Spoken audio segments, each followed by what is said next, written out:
live on YouTube, and we'll start at that point. It is live now, so you can start. Okay. Thank you so much, Devarsh.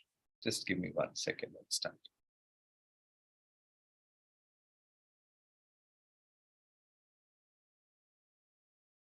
Okay, so a very warm welcome to this GIAN talk by Professor Jean-Michel Rabaté on total modernism.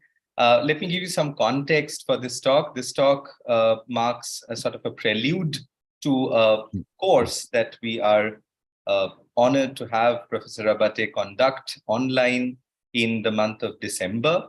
The course will be running from 19th December to 23rd December. And I'll just give you a few brief details, especially for those of us who are joining this talk on YouTube. It'll be perhaps a good way to know a little bit more about this course. I'll just begin with a 1-minute introduction to the course and then formally introduce Professor Rabaté, after which the stage will be all his. And it goes without saying, it's a wonderful opportunity for all of us, not only this evening, but also in the course, to learn from one of the doyens of global modernist studies on Derrida, deconstruction, and modernist literature. So just to flag this, maybe I'll share my screen for a moment so that I can show you the poster ones, and maybe also tell you a little bit about the registration process. So as you can see, this is a GIAN course. This is funded by GIAN, the network and the global initiative of academic networks. That's the full form of the acronym GIAN. And it's a course titled Derrida's Moderns, How to Use Deconstruction in the Context of Modernism. I'll just quickly show you the website once so that you know how to register yourself. There's a 2-part process here. So just give me a second as I share my screen once more. So this is what the website looks like. If you could see, this is the website. You have to create a participant login here. Once you do that, the course will come up in the list of all courses. When you are registered on the GIAN portal, the next step would be coming from my end. You'll receive an email from our end about the registration for the particular course. So it's a 2-part process where you register in the portal first and then get enrolled in the course. This is specifically for those who are joining us on YouTube. So that being said, let me, sorry, just give me a second. There are too many windows here. Let me just go to the next part of this talk this evening, where I would formally introduce Professor Jean-Michel Rabaté, who actually, as the cliche goes, does not need an introduction. As I said, he's one of the leading minds in modernist studies, and it's a great learning opportunity for all of us joining from different parts of the world, either through Zoom or through YouTube, to think through things with Professor Rabaté. I'll just nevertheless do a formal introduction to get this process started. So Professor Jean-Michel Rabaté is a professor of English and Comparative Literature at the University of Pennsylvania, one of the founders and curators of Slot Foundation in Philadelphia. He's one of the managing editors of the Journal of Modern Literature. Since 2008, he has been a fellow of the American Academy of Arts and Sciences. Professor Rabaté has authored or edited more than 40 books on modernism, psychoanalysis, contemporary art, philosophy, and writers like Beckett, Pound, and Joyce. His books include L'Arco Literario in 2007, 1913, The Cradle of Modernism, again 2007. It had a Chinese translation in 2013. The Ethic of the Lie, 2008, État donné, The Ghosts of Modernity, that was republished in 2010. In 2013, he edited a handbook of modernism, Modernism Studies, and a new French translation of Joyce's Exiles, Crimes of the Future. In 2014, he wrote the Cambridge Introduction to Literature and Psychoanalysis, an extremely useful book for many students and someone like me who was doing my PhD at that point. The Pathos of Distance in 2016, Think Pig, Beckett at the Limit of the Human, another monograph in 2016, Le Guerre de Derrida, 2016. More recent titles include Rust, 2018, a book on Kafka in 2018, After Derrida in the After collection, in the After series, again in 2018, Rire au Soleil in 2019, New Beckett, another volume in 2019, Understanding Derrida, Understanding Modernism in the Bloomsbury series, once again in 2019, Knott's Post-Lacanian Readings of Literature and Film, 2020, Beckett and Saad, once again 2020, Rire Prodigue in 2021, and most recent are the co-edited collections such as Historical Modernisms, Time, History, and Modernist Aesthetics, and the book, which I believe has come out very recently, James Joyce, Hérétique et Prodigue. So as you can see, this is an illustrious career and a lifetime of thinking on modernism that we are extremely privileged to share with everyone. And on a personal note, I know Professor Rabaté for more than a decade now, and he's always been extremely kind to the work of all the people who have come long after him, both in terms of time and also perhaps in terms of quality, but he has always been extremely generous to all of us. And it's actually a testimony to that generosity that he's here today. So let me welcome Professor Rabaté. And now the stage is all yours, Professor Rabaté, who will be talking about total modernism today, 1922 to 2022, total modernism. Over to you, Professor Rabaté. Thank you very much, Arka. And I would say that I can return the compliments to you. It's always been a pleasure to work with young scholars, researchers, writers like you. We met through Samuel Beckett, and I think it's not a coincidence that Beckett should have attracted some of the best minds and writers among the younger generation. My own generation didn't take Beckett so seriously. We worked on Joyce, Woolf, Faulkner, and so that's a little point I want to make. I'd like also to say that it's a pleasure to be able to revisit a collection I edited with Cambridge University Press that was reissued as a paperback 1922. I'll mention it because my talk today is a way of rethinking a number of concepts I tried to introduce at that time, especially when I was writing the introduction. However, and this was published in 2015, I have a hard time today to believe that 1922 is only 1 century away. It seems to me that things that happened in 2015 or 2018 took place 1 century ago because of the lockdown, COVID, and the changed world.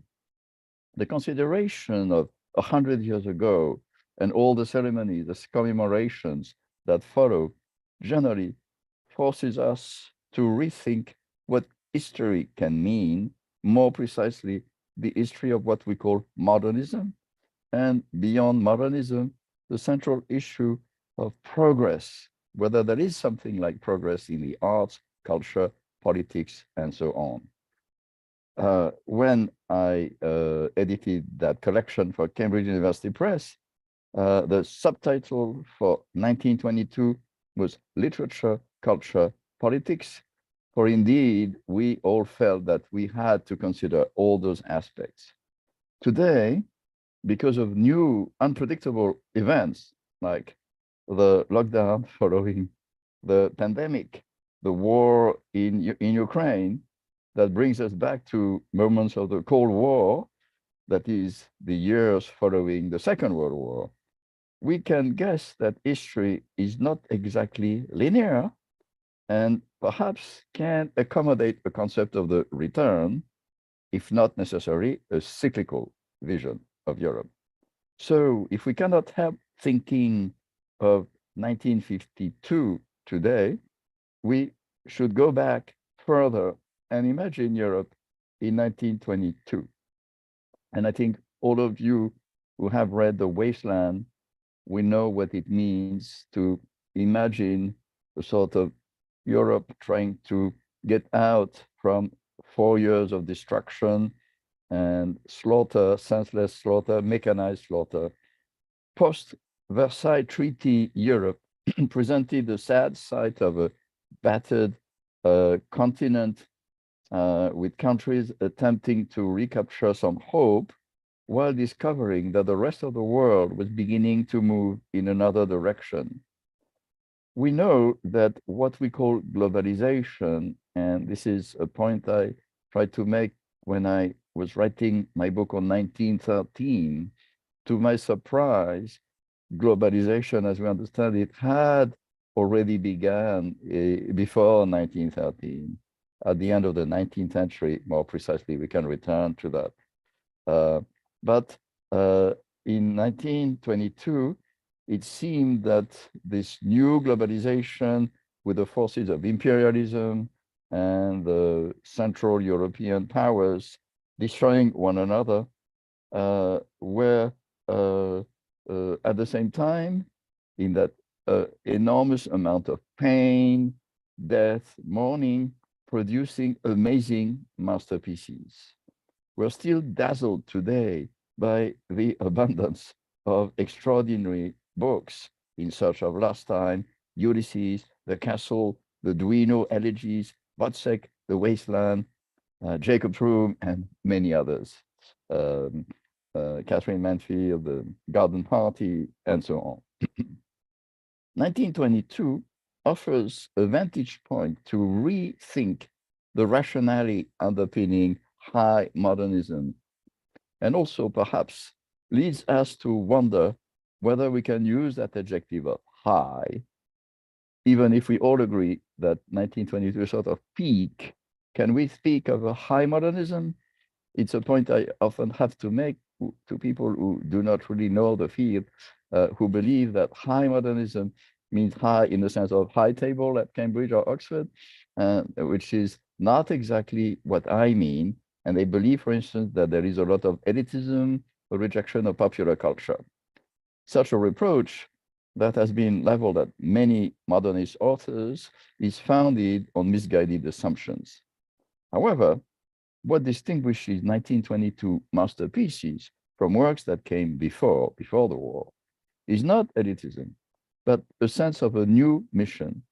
Because of the massive destruction, writers and artists felt a heightened responsibility, a duty to be as relevant and as affirmative as possible. In other words, those thinkers, artists, writers sensed that they were obliged to give birth to something that would approach a totality of experience. And I would suggest that instead of speaking of high modernism, one could speak of total modernism. Of course, I know very well that this is a loaded term, and I'll return to that. I would, as I tried to say in the introduction to the 1922 collection, with 1922, one catches a totality that keeps different shadings that we can catch just before it turns into totalitarianism.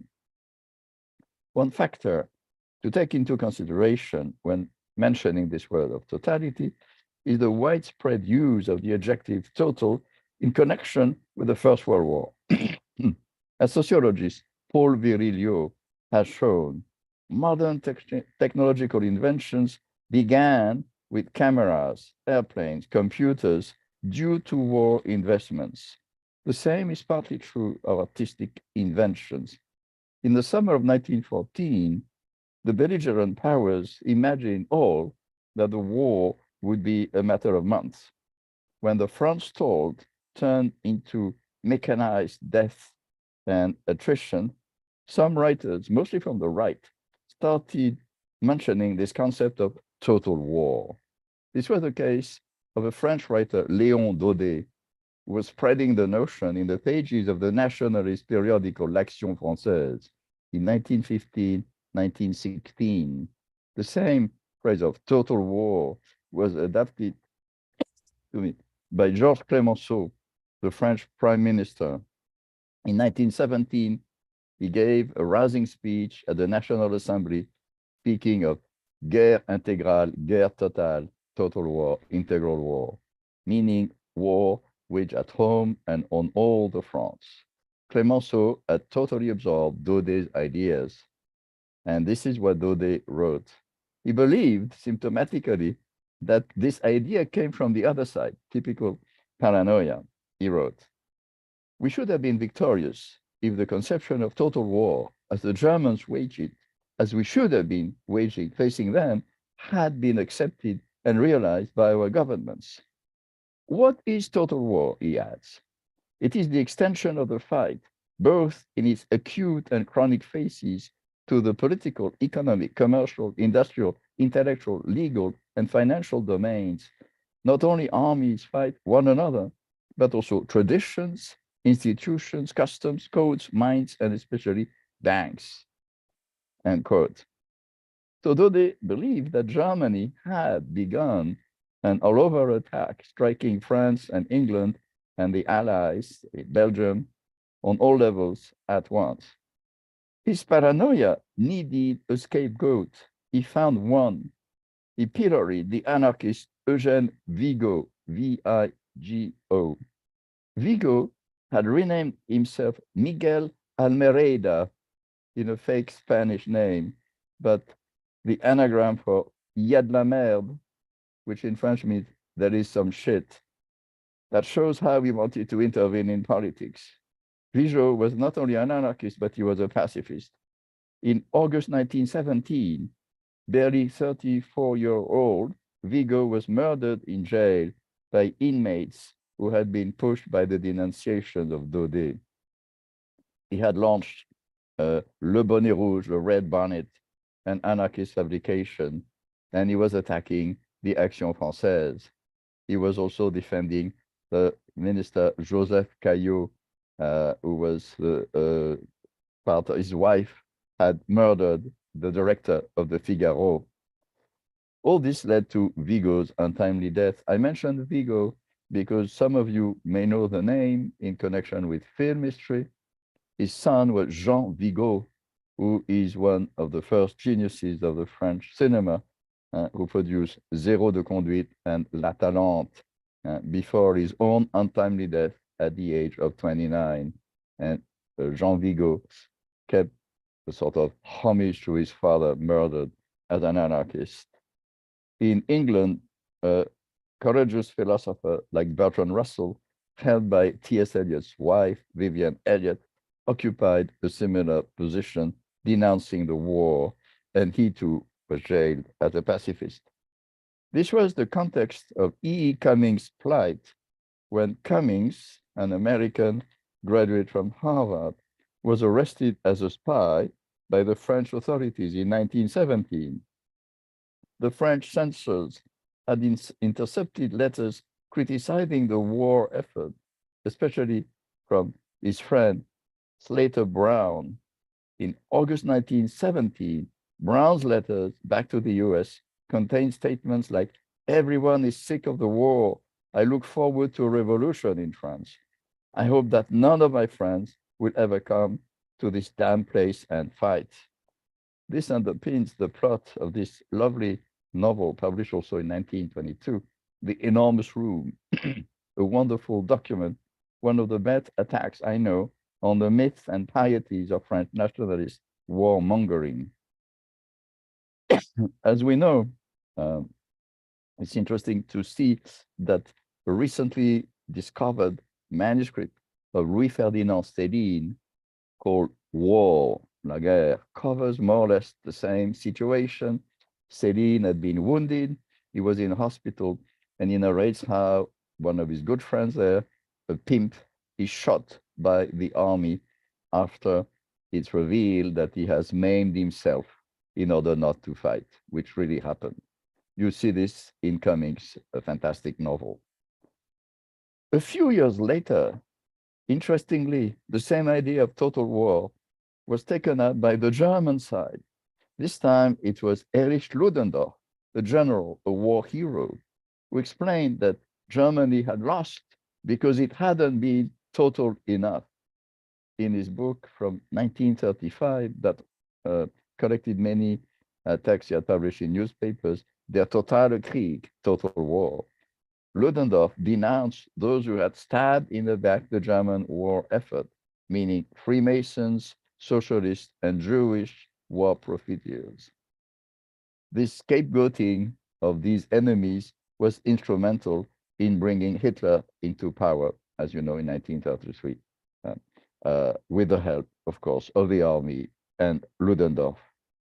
For the day in 1918, as Ludendorff in 1933-35, the moral and spiritual reawakening was a condition to total victory. The main issue was morale, the need to deploy a strict control over ideology. Der totale Krieg argues that the nation's physical and moral resources should be mobilized forever. Peace is an illusion, an interval in a never-ending war. That, therefore, for them, there was not First World War, Second World War, but a continuous war, a total war, an endless war. Totality as a concept had a different meaning on the left. In 1922, a few thinkers were elaborating or re-elaborating the foundations of Marxism, given the success of the Russian Revolution, with new work by Georg Lukács and Karl Korsch. Totality was the key concept used by Lukács when he insisted upon the difference between bourgeois thinking and materialist theory. Only materialist theory begins with economic production and class struggle, so as to deploy a historical dialectic framed by Hegel, Marx, Engels, and Lenin. History should be rethought from the point of view of the proletariat, because class consciousness is the result of an effort, as he puts it, to understand the concrete totality of the historical process. This would allow for the creation of a new subjectivity capable of critiquing capitalist exploitation. When I reached that point of my investigations, I paused a little and I remember that my own generation, educated with luminaries like Foucault, Derrida, Lacan, Barthes, Deleuze, had been extremely contemptuous of the term of totality. Totality seemed to belong to a time when dialectical thinking was a weak manner of solving all problems, a sort of anything goes. Roland Barthes could conclude this subtle and witty exercise in hyper-narcissism, Roland Barthes by Roland Barthes in 1917, by rejecting what he called the monster of totality. Barthes, Lacan, Deleuze, and Derrida, in spite of huge differences, repudiated the facile Marxist humanism and this idea that was at that time put forward by a disciple of Lukács, Lucien Goldman, was always presenting. Lacan, even in a seminar of 68, to which I attended and I heard, and not understanding who he was talking about, made fun for at least a long time of somebody he called Muddle in English, and this was Lucien Goldman. Goldman died soon after, at the young age of 57. Goldman reiterated this mantra in 1970. I quote Goldman, who quotes Lukács. The first principal idea of dialectical thought is the category of totality. This is no accident. A dialectician cannot do the history of ideas outside the history of society.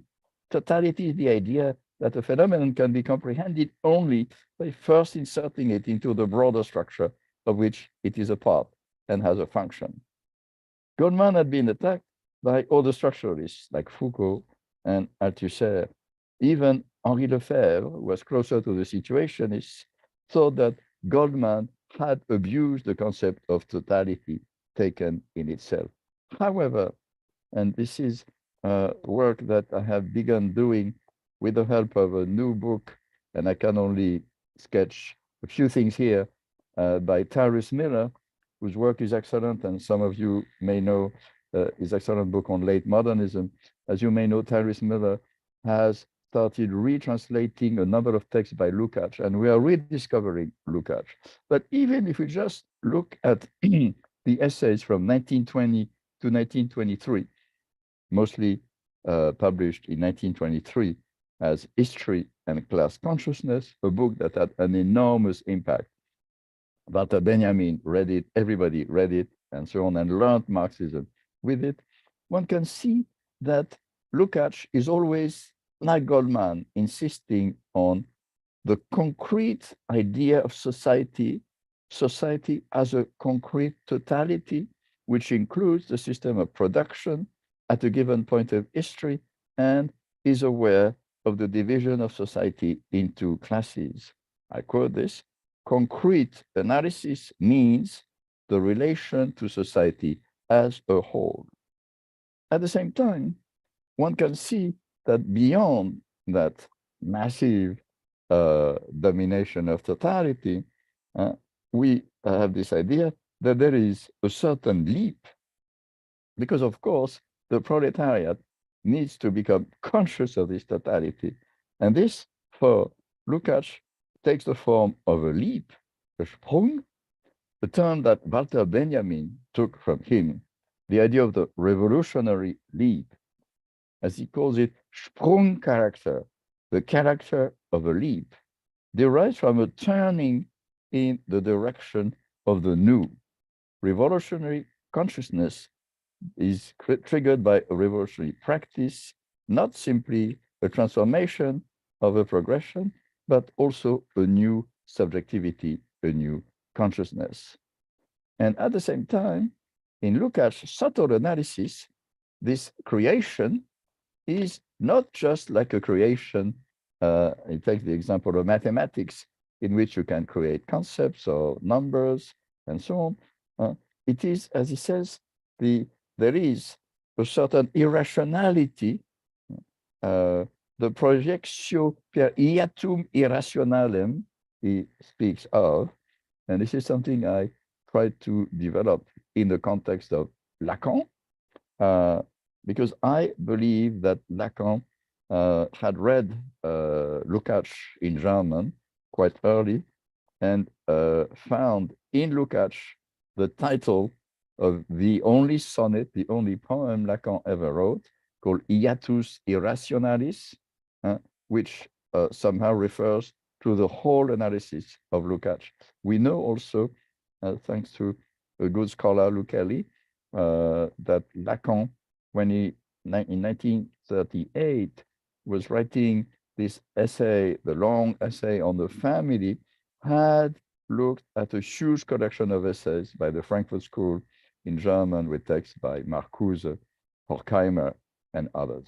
In a slightly different sense, but not so different, the term of totality was used by Wittgenstein. Wittgenstein famously asserted that, as is translated in English, the totality of facts determines what is the case in his Tractatus Logico-Philosophicus. We have that sentence that defines the world, 204, I quote, the totality of existent atomic facts is the world. Wittgenstein uses the word Gesamtheit, not Totalität, but it's not that different. Die Gesamtheit der bestehenden Sachverhalte ist die Welt. Or 205, the totality of existent atomic facts also determines which atomic facts do not exist. It's a point I made more clearly in the introduction to 1922, that for Wittgenstein and for Walter Benjamin, totality is also a meditation on what is excluded, what from the exception, we might say. I'm just alluding to a very interesting, but it would be too long to follow and develop, essay by Paul Livingston from 2007, Wittgenstein, Kant, and the Critique of Totality, in which Livingston argues that already in 1920, 1922, Wittgenstein was launching a certain critique of totality via the logical structure of the first work. And nevertheless, relying on the systematic use of the term. For those of you who know a little bit Wittgenstein, the general idea is that there is a first Wittgenstein, which is totally logical, and a second Wittgenstein, the philosophical investigations, in which everything is language games. Via a careful examination of how Gesamtheit, totality, works in the Tractatus, Livingstone argues that there is already a sort of tension at work in Wittgenstein. And we know much more about the Wittgenstein of the First World War, thanks to the notebooks and diaries that have been recently published. In the same way, a writer who is also a modernist, May Sinclair, and a philosopher, when she surveys the new trends in philosophy in 1922, in a strange book called New Idealism, she argues fundamentally that the Hegelian absolute has to be discarded and has to be replaced by something like totality.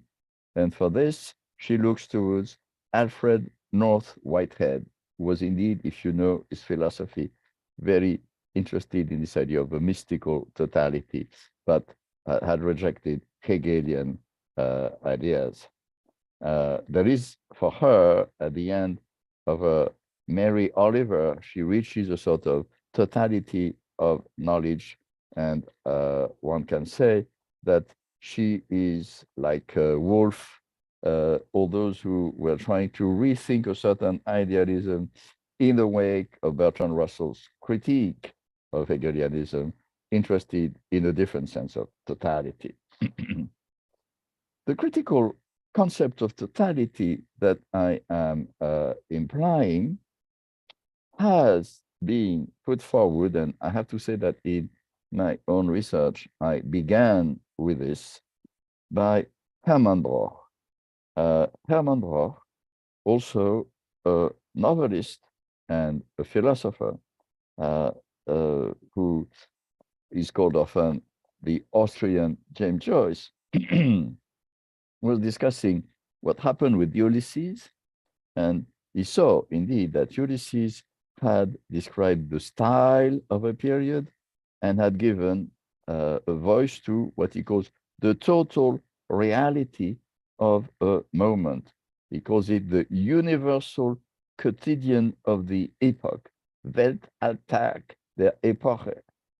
At the same time, Broch, who understood very well how Joyce wanted to universalize his characters, Broome, Molly, and a universalized Dublin, was exploring life in such a way that it could be shared by all. However, Broch saw a certain unresolved problem in Joyce. He thought that Joyce felt he had to create a totality without believing in the idea, or without, and this is the next point I want to make, without including the infinity in the totality. He wrote, the more fundamentally a work of art undertakes the task of totality, Totalität in German, without believing in it, the more threatening the peril of the infinite becomes. Broch repeated in his essays and novels that the rational and the irrational were to blend in the totality and also include infinity. This is what he describes in the third part of the Sleepwalkers, in the meditation, the philosophical meditations on what he called the Zerfall der Werte, decline of values, and as he sees it, the link between the totality of science that he saw, and with Wittgenstein, and the totality of a sort of episteme at a given time, and the totality provided by literature, is tenuous and cannot be identical. As he puts it, literature assuages our impatience for a real totality, that is a scientific totality, by giving birth to an anticipated synthesis, but one has to believe in totality. And so for this, I would say that Alain Badiou recently reopened the discussion of totality in a Marxist sense. And what he allows us to think, and I think he, even though he never quotes Hermann Broch, his thinking is very similar. Hermann Broch was also a mathematician like Badiou, was to reject the opposition between totality and infinity. That was the starting point for the meditation of Emmanuel Levinas. For Levinas, you had this notion, as he developed in a beautiful lyrical book called Totality and Infinity from 1961. And for Levinas, totality belonged to the world of ontology, the Greek world. Totality was defined by the way Ulysses returns home, and that for him was the model of all metaphysical thought, a sort of the spirit returning home after a certain periplum. And to this he opposed infinity in a Jewish sense, the Jewish exile and a certain sense of alterity.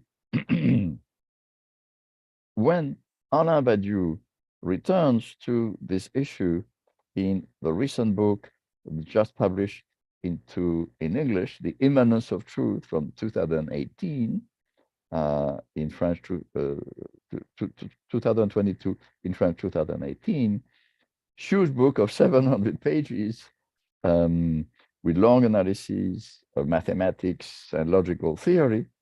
We have very brief chapters devoted to René Char, Victor Hugo, Emily Dickinson, Paul Celan, Ossip Mandelstam, Fernando Pessoa, Bertolt Brecht, and Samuel Beckett. I assume that this list, that sounds a little arbitrary, corresponds to Badiou's sense of modernism.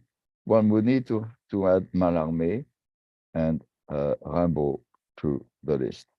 It's interesting for me that it ends with Beckett, and Beckett, who is adduced here to introduce a conceptual binary, recouvrement, découvrement, in English, the translation, covering over to uncovering. For Badiou, covering over is a modern way, not modernist, of misreading finitude and misreading infinity.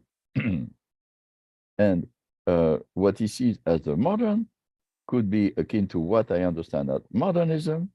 And indeed, the authors quoted, Victor Hugo would be the most ancient, Emily Dickinson, and then Celan, Ossip Mandelstam, René Char, take us through a French history of modernism as we have in Jacques Rancière's The Mute Speech.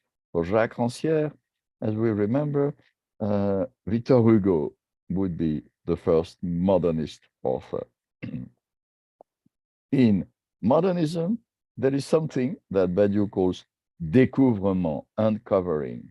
Why? Because modernism would take infinity seriously in literature. Covering over is a way of concealing the infinite multiplicities or reducing them to constructions or reduction. Covering over refuses anything that would be in excess. It makes the new look banal, historical, impossible. As Badiou writes, covering over asphyxiates possibilities contained in the infinities. It doggedly attempts to prevent a new infinity from emerging in any given situations and any given situation. He uses, so surprisingly enough, Badiou uses the Lacanian phrase of les noms du père, the non-duped as a definition of this covering of over, recouvrement. Those people who want to be non-duped and who wants to reduce, one might say, the infinite promise contained in text to historical knowledge will say, oh, this is just the context, this is just the zeitgeist, this is just that, sort of reductive thinking. For Badiou, who read this text in a very passionate, enthusiastic manner, one has to keep the infinity of the text alive, as it were. And so this is what he sees in of course, Osid Mandelstam, in René Char, and also in Beckett. For Badiou, a good illustration of what recouvrement facing Beckett would have been would be a purely religious reading of Beckett as testifying to the death of God and so on. Beckett's poetry would testify to a clash between the finite and the infinite. And as he writes, Beckett's poetry, and I think this is true of all the texts I have quoted so far, and I could quote another passage in Joyce, when Joyce is interested in the infinity that could be contained in Molly Bloom, or in Proust, in the early Proust text that Joyce liked a lot, from Les Plaisirs et les Jours, la pointe acérée de l'infini, the sharp edge, the sharp point of the infinite. In this Beckett chapter of the immanence of truth, Badiou quotes a poem by Beckett from the 30s that calls up the work of Kant about Lisbon, about the catastrophe of Lisbon. In that text, Beckett includes many catastrophes, like the extinction of mammoths and like what happened in, of course, in Lisbon in the 18th century, in 1755, when this big European capital was partly destroyed by an earthquake. Everybody in Europe wrote about that. The question posed by Beckett, who at that time was reading through Mautner and scientists like Adhemar, revolutions of the sea, periodical deluges. Adhemar had calculated that there would be periodic catastrophes in the Earth every 15,000 years. Each time the Earth tilts on its orbital axis, a theory that is still considered serious today. Beckett is critical about Kant. He was reading Kant at that time, partly, and I just quote that line, on Lisbon, still smoking, Kant coolly bending. I translate the French here. Kant wrote 3 essays on Lisbon, and he had completely misunderstood the cause of the real earthquake. He thought these were gases exploding. The point is so to see that when Beckett writes about catastrophes, he's thinking about the death of his own father that had happened a few years before and had left him very bereft, traumatized. Beckett was not just trying to find a consolation in the fact that there are other catastrophes after all, and species die, and we would say ecology, sort of ecological nightmare that we are in the midst of course. Badiou doesn't stop there, and following Beckett's text to the letter, he shows that the text ends by saying, you should not remain at home, you should move out, you should continue moving. And this is how he puts it, a quote that is ending his analysis. The evil that is invisible but caught up in what is the word correspond to being imprisoned at home, imprisoned abroad, which means imprisoned, simply imprisoned in the finite, whether it is at a place or at one place. Whoever takes shelter in an at home is lost. All infinity requires errancy. Otherwise, there is no point in invoking the commonplaces of past grandeur, of fighting against the law of the Father. the imprisoned one will just be imprisoned, is infinitized, eaten up by the world. This infinity, that is rejecting infinitude. For Badiou, the notion of infinity bridges the gap between what Hegel had called bad infinity, that is endless regression, and the good infinity of the absolute. This entails that modernism may indeed peak in 1922, but even if we can surmise when it began, although many people disagree about the exact date and have a few suggestions, at least one cannot say when it ended or whether it ended. And I'll illustrate this last point with Marcel Duchamp. Marcel Duchamp had produced around 1922 what was to be his masterpiece, The Bride Stripped Bare by Her Bachelor's Even, called often Le Grand Verre, the great glass, the big glass. This ambitious work consists of two metal panels holding a double allegory. You see the bride on top, sort of big cloud, and 9 bachelors in the lower part. And it was created between 1915 and 1922-23. Duchamp's focus had moved from a machine-like representation of sexual desire to an engagement with time, speed, and kinetic art. But in 1923, Duchamp finally, bored by the world of art, took a momentous decision, and he decided to stop being an artist. He just wanted to be a chess player. So he went back to Paris and decided that the large glass would be definitely unfinished. It was exhibited as such.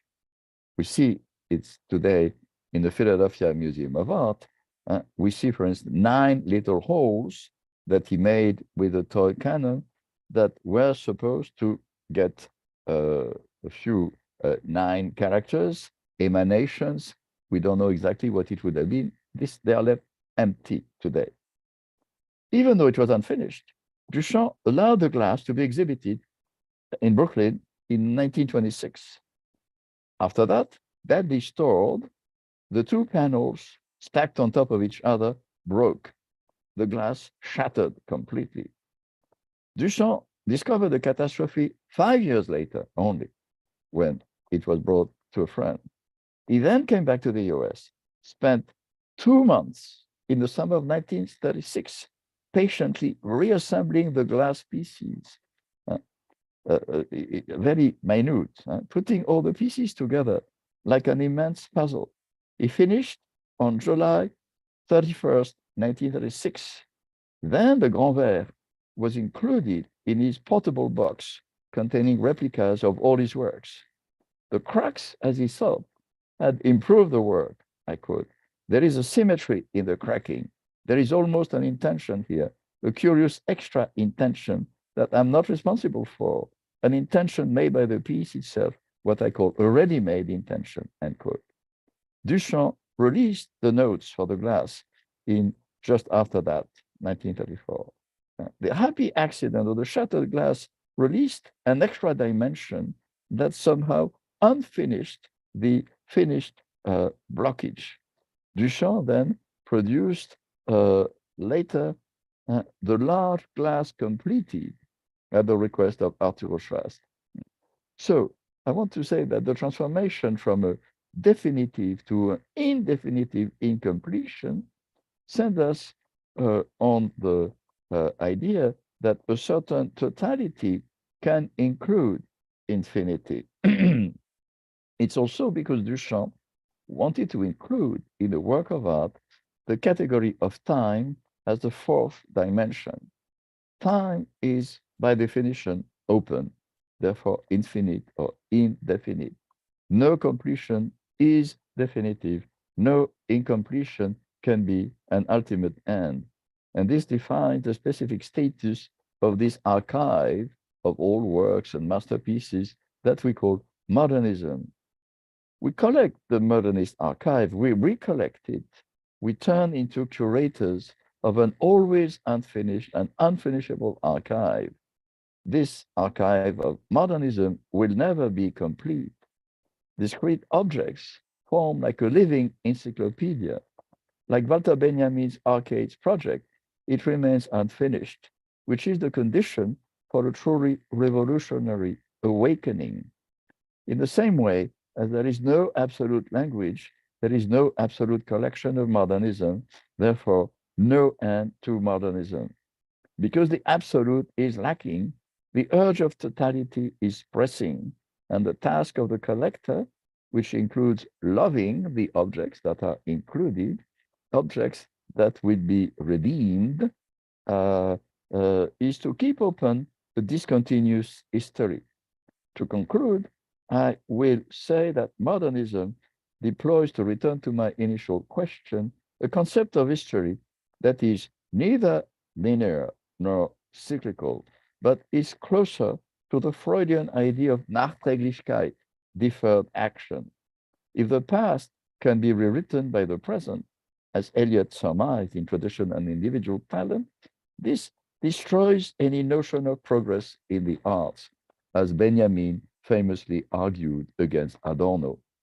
Although it is progressive in some sense, modernism does not believe in progress. Only Flaubert's bourgeois and vulgar Marxists do. Because of these features, modernism has now become our classicism. We return to the wasteland to read Petronius and Ovid. We return to Ulysses to read the Odyssey. And this is the only way that the ancient texts we love make sense for us today. Alfred Jarry, one of the first modernists, according to me, gave us an insight into the strange chronology when he dated 1920, the publication of his modernist novel, he called it, The Super Male, that he had written in 1902, and he died 2 years later, by a simple inversion.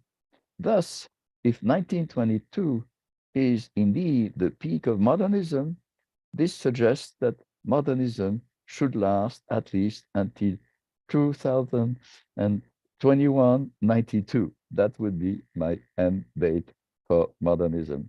Thank you very much for your attention. I'm sorry to have been so long, but I hope there is still time for some questions.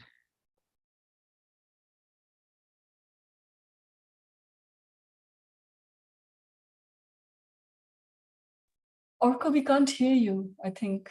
Yeah.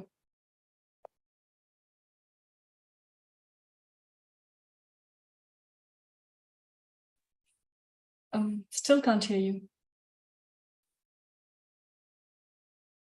Yes, if you want to ask questions, the easiest would be in the chat box. I heard something, but I couldn't catch exactly what was said.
Yes, thank you very much for those two important questions.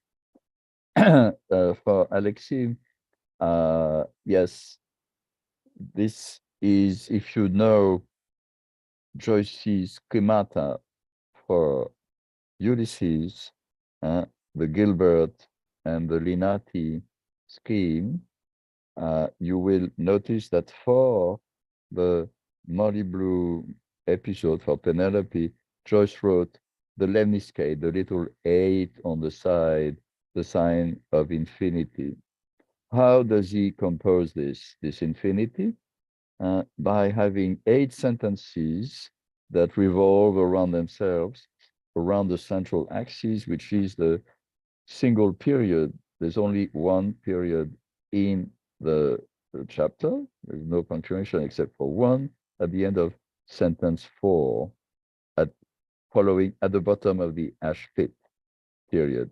We know that Joyce meant this single period with a joke, a pun on periods, because she has a period at that point, to show us that it is a sort of endless, as he says, it's like the earth revolving on itself endlessly. So this is the infinity we have in Molly Bloom. As we know from the genesis of this episode, and this you have to come to Philadelphia to see at the Rosenbach library. The Rosenbach library has the little notebook that Joyce used to write this episode, to draft this episode. But you see that he was also drafting at the same time Ithaca, the end of the Ithaca chapter, the preceding chapter, in which, and here I'm simplifying a very long analysis that would need really more time to be clear.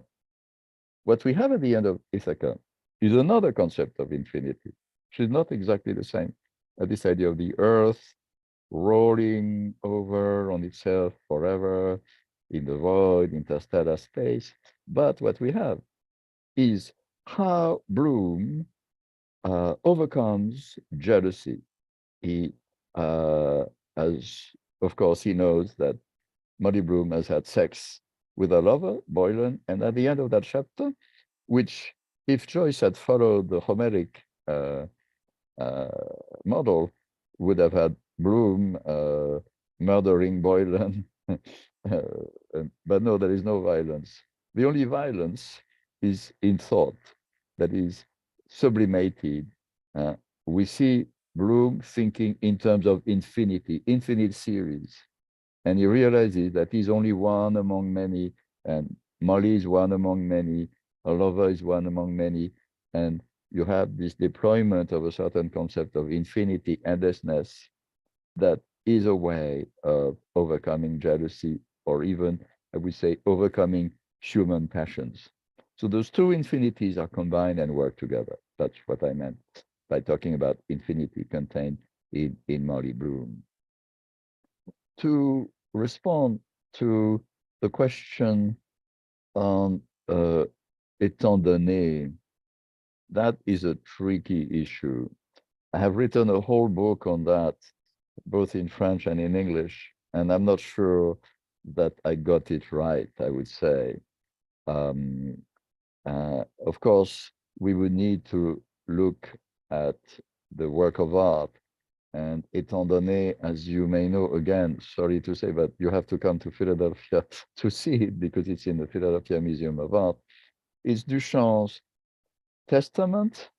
It's a sort of contradiction of everything he had done before. You have a big door with 2 peepholes and then a naked woman inside. And it is again a sort of allegory. How does it include the infinite?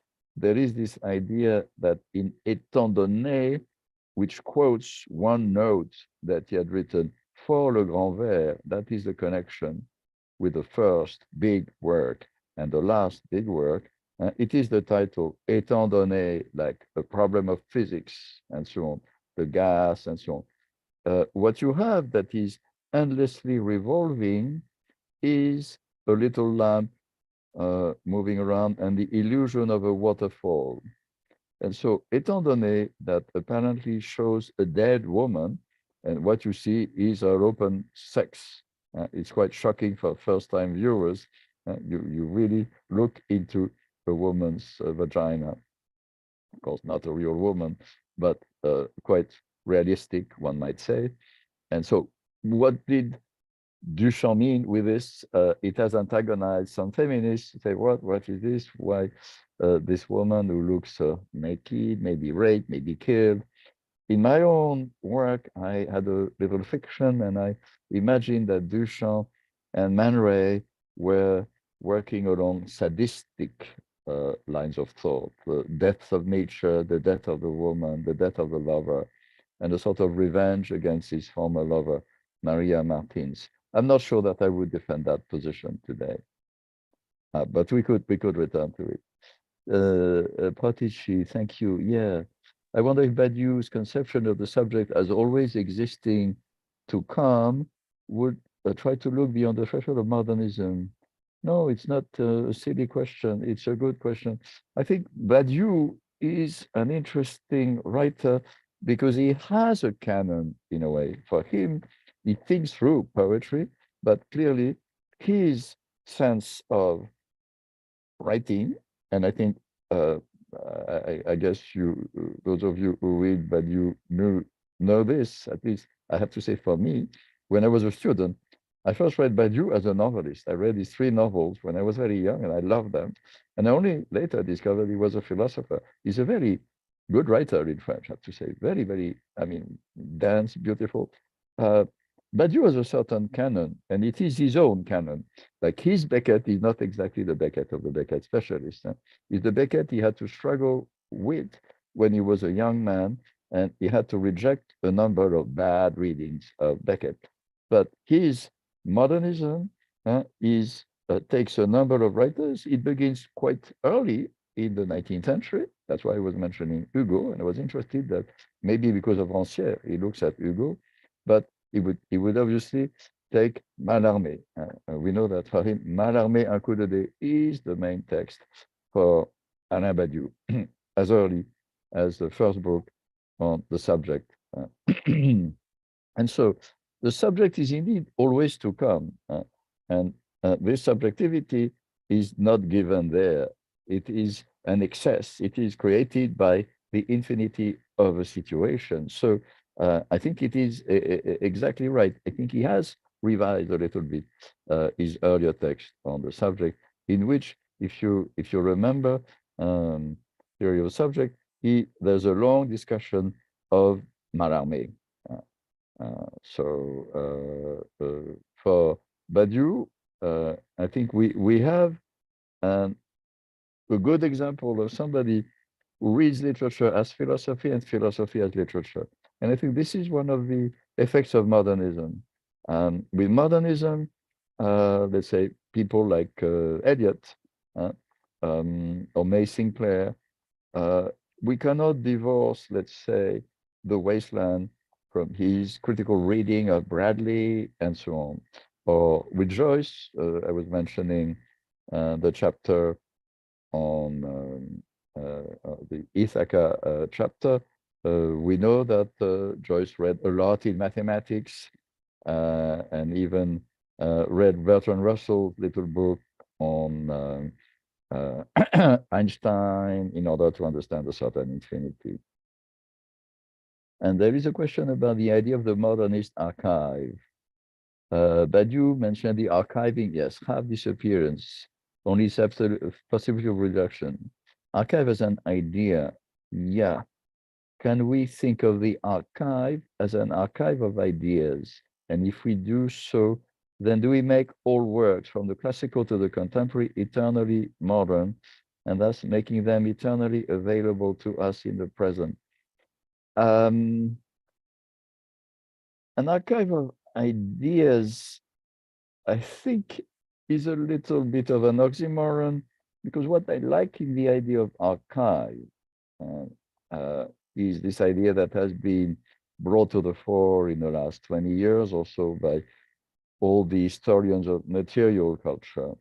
And an archive of, I would say, rather than an archive of ideas, an archive of ideality would be more my um, solution.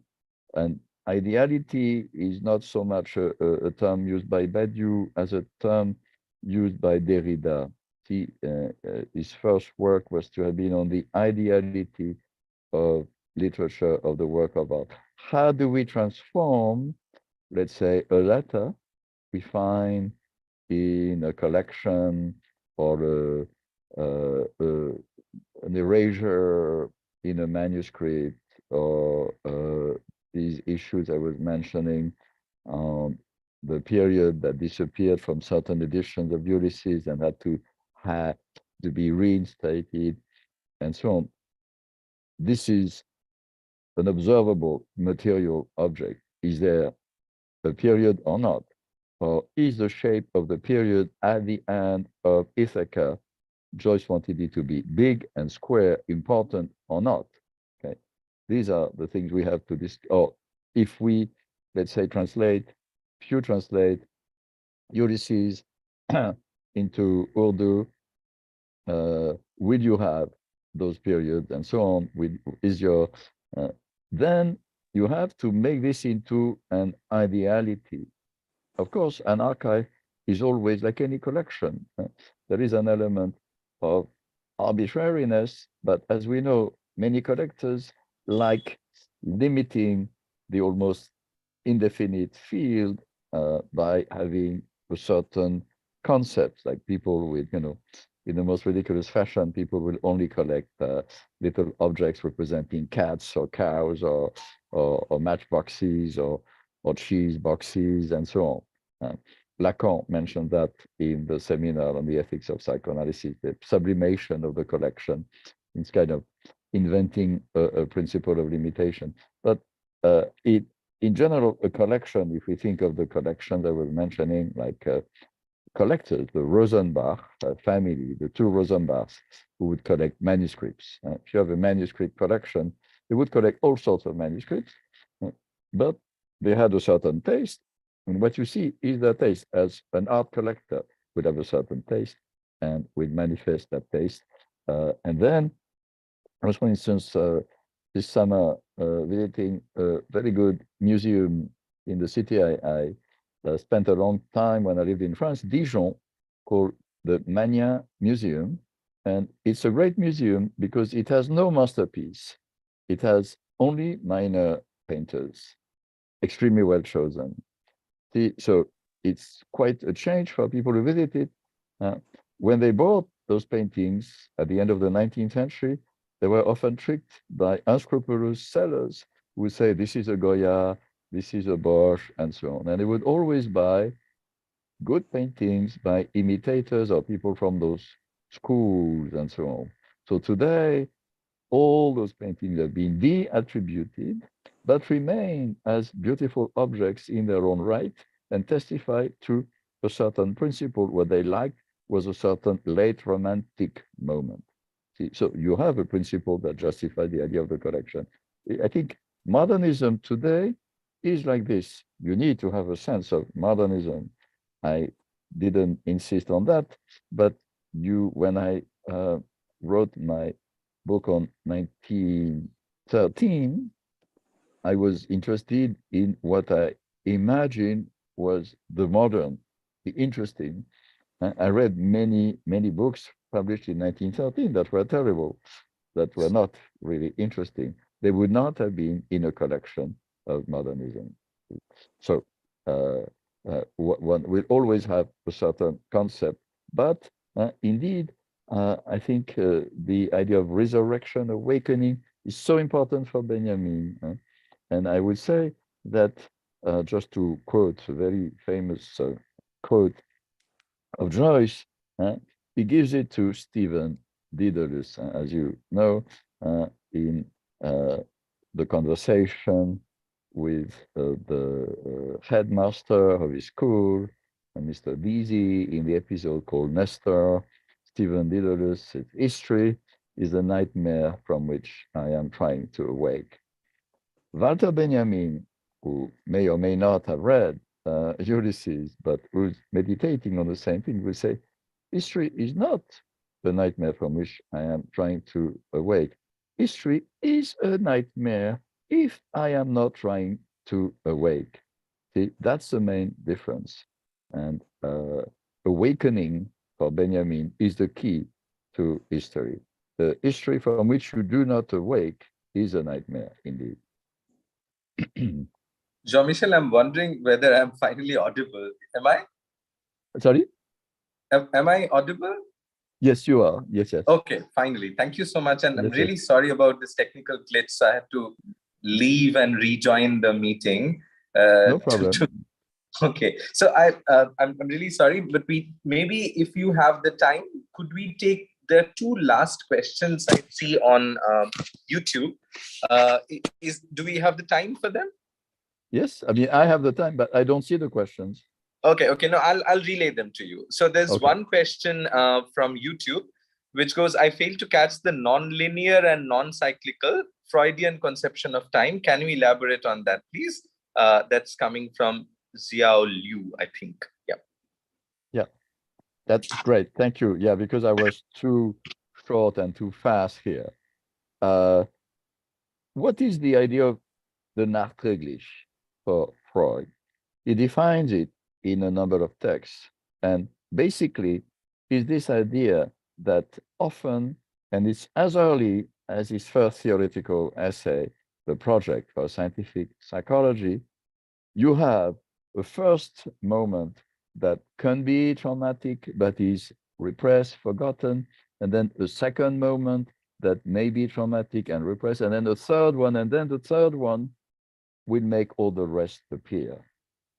So it is kind of constant redetermination by a present that has been impacted by the past, but that makes the past significant in a different way.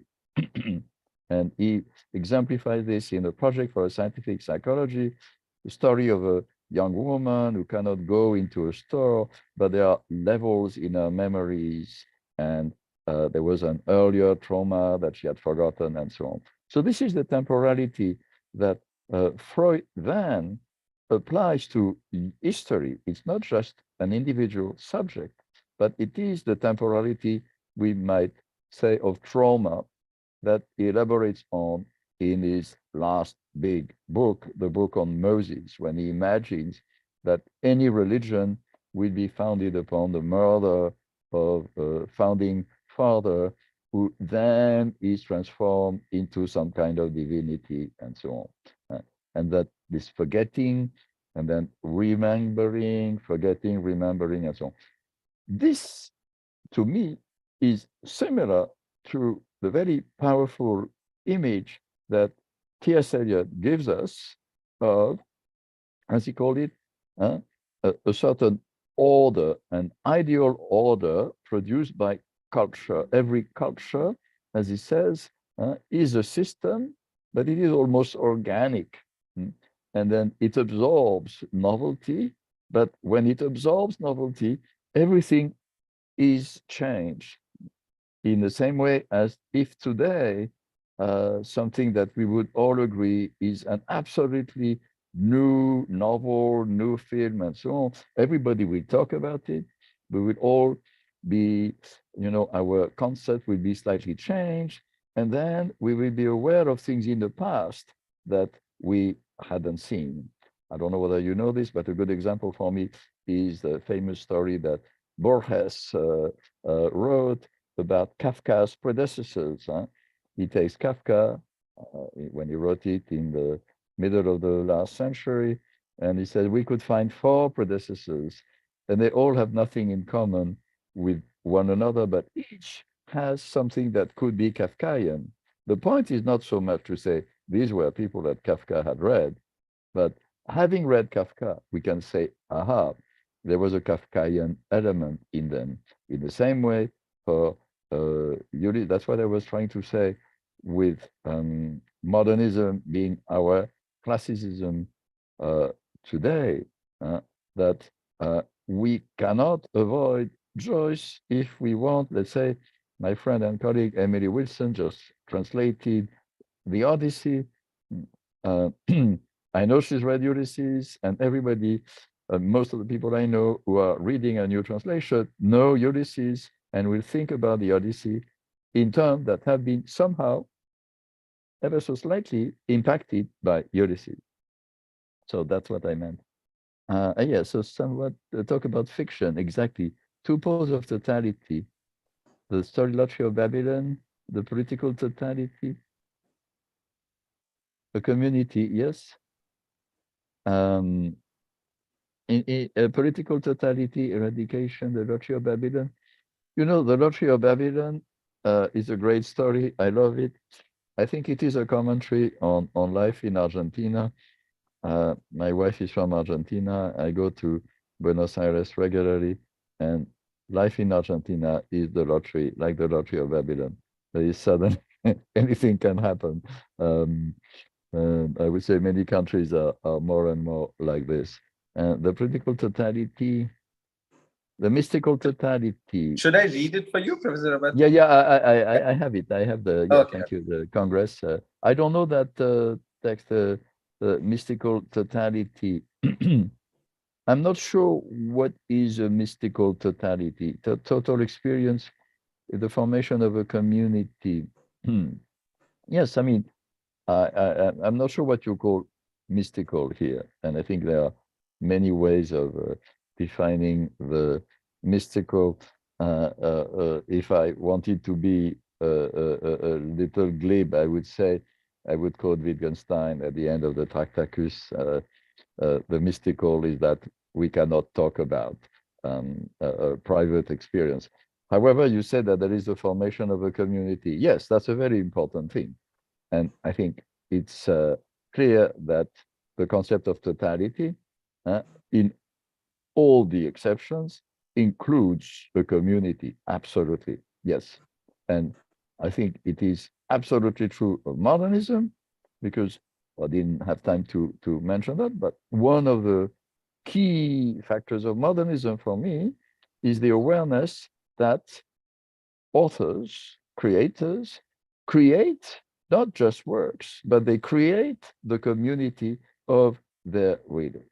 See, and this is why it's one can reduce it to sordid ideas of they want to be read, they want to make money, they want to be famous. No, they understand that they have taken risks. They are risking not being understood. They are risking incomprehension, silence, oblivion. Therefore, they have to convince people that what they do is meaningful, which means creating a community.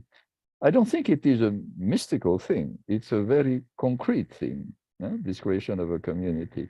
But you don't have exactly that sense in, let's say, the 19th century. If you look, say, at precursors of modernism like Baudelaire, Baudelaire will only talk the line that Eliot quotes: hypocrite lecteur, mon semblable, mon frère. Hypocritical reader, my semblable, my brother. I see this as Baudelaire despairing of creating a community, because he knows the reader is hypocritical because she knows she is like Baudelaire, but she denies it. And the brother, it may not be a brother, and so on. So with Baudelaire, this is a problem that starts being important because, of course, the poem was censored and so on and created quite a controversy. But if you move a generation later, and with people like Mallarmé, Proust, Jarry in France, or Pound, Eliot, Joyce, and so on, you see how much they worked on getting critics interested, getting people to understand the concept that we're using, launching terms like mythical method that Eliot used, which is wrong, but he wanted to use this for Ulysses, or the way Joyce, for instance, it's very clear with Ulysses, how he gets his friends to write books, essays on the work, so as to not just get the book bought, but get it read in a good way, in a correct way. So, Mohsen Anam, two queries. What is the difference between the modernist concept of totality and the Marxist one? Where do they converge?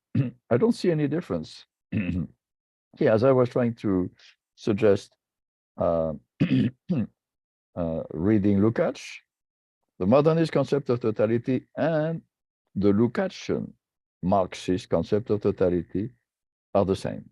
No difference. Uh, where do they converge in terms of providing a social critique? Yeah, this is the vexed issue of modernism and politics.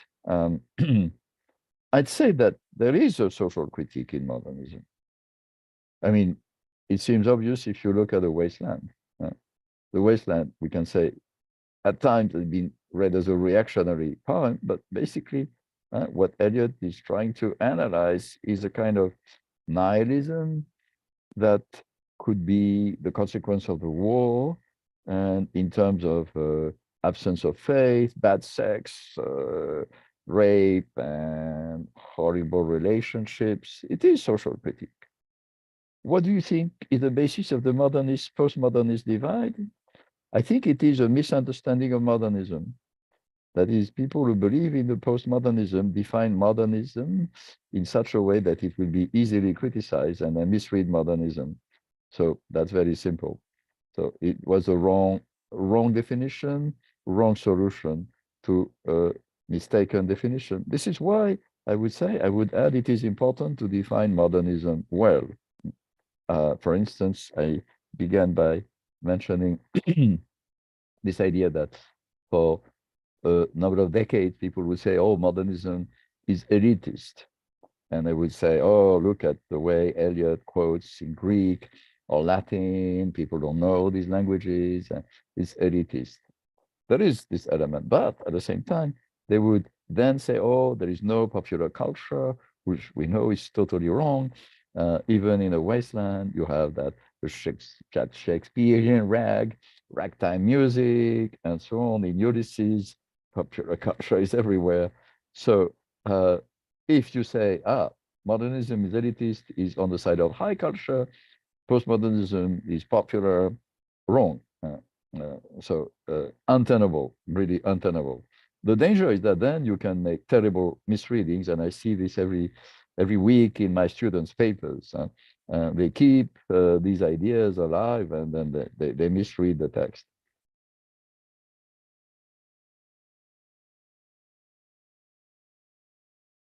Any other question? There's one last question I see on YouTube, which is a question from Anupama, and she's asking about the difference between delusion, difference, but possibly we could extend that to Derrida and the notion of differos, and the difference between that and infinity or multiplicity, if there is any difference there. Sorry, the difference between Derrida and Deleuze. The difference between differos and infinity or multiplicity, she asks, if there is a difference between these two things. Yeah. Yeah, I think there is a difference here.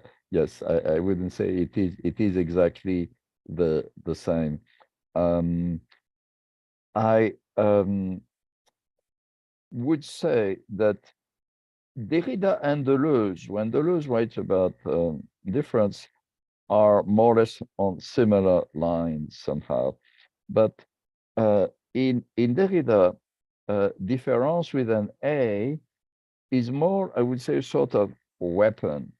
And this is more this idea of endless deferral and not being able to see something. Whereas if you take the later Badiou, Badiou doesn't want to wait. It's got of impatience in Badiou.